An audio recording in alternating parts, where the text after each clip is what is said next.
Once we have our fear triggered, two paths are used to generate a response, the slow path and the fast path. Both of these happen at the same time, but the fast path is going to be faster and produces quick reaction to the trigger. But it's so quick that it isn't always the best assessment of the situation. The slow path, which includes the sensory cortex, takes a little bit more time but is more thoughtful and takes into account all the information available, not just your instincts. To illustrate, I would like to tell you a story. It was the summer of 2004. That sounds like a really long time ago, because it is. I was doing my master's research in the high desert of northeastern California called the Warner Mountains. My study site was an 8-hour-ish drive from where I lived, which meant I had to collect field data by myself. A lot. One day, while checking my live traps, I hear this pop, pop, pop. Instinct told me to hide, and I instantly dropped down to the ground as flat as I can. I'm dressed all in gray, in a field of soft gray sagebrush scrub, and it's hunting season. Maybe not the best life choices. Terror begins to set in, and as my body prepares itself for fight or flight, I start to scoot across the dirt, turning my face away from the sagebrush that I'm nestled under, only to find a huge fire ant hill just a few feet away. At this point, I have to decide which fear to give into.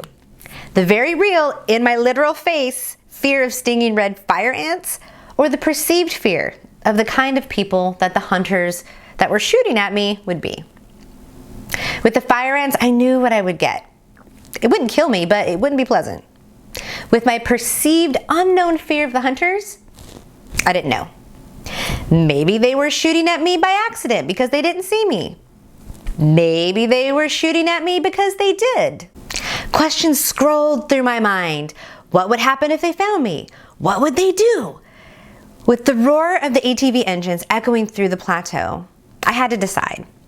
Which was I more afraid of? The real threat in front of me, or the possible perceived threat of the unknown?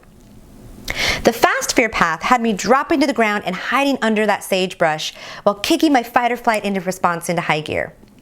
In that moment, my breathing became faster and more ragged, and my heart began to pound. Blood was diverted from my skin into my muscles, and I was becoming tense and ready for action. Snuggled there under the sagebrush, my slow fear path began to analyze all the information I had, and this is when my mind started to create all the possible scenarios based on a lifetime of scary movies and news reports.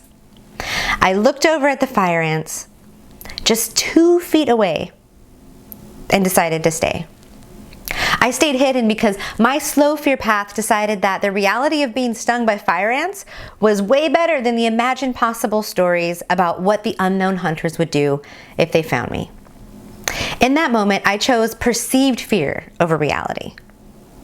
We will never get rid of our fear response. It helps to keep us alive, but it can also keep us trapped in a cage of our own creation. I want to really focus in on that one word, creation. Stories are the creations of our imaginations, and stories have power. They have the power to make us laugh, to make us cry, to make us fall in love. And stories have the power to terrify us.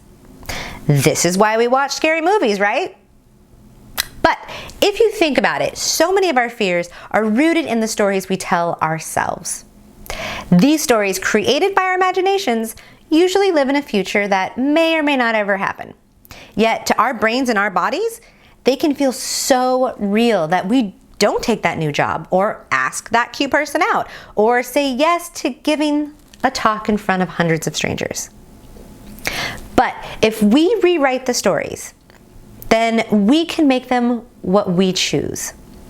Making the goal not to lose our fear by becoming fearless, but to reframe our fears and rewrite our stories better.